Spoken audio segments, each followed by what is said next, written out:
olacağız. Ben de ağa karısı olacağım. Ağa da benim. Sen ağa karısısın. Halep sen de. Halef de benim.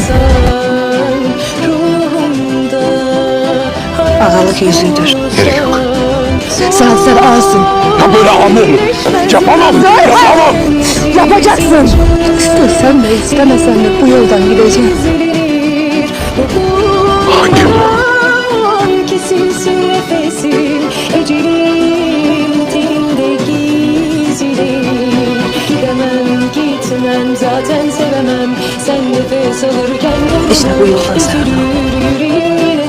Senden vazgeçmem. Seni gerçekten kocası zannedecek. Yanlıştır bu yaptığın. Yanlış. Yıldız benim karım. Sana aşık. Yıldız bana aşık.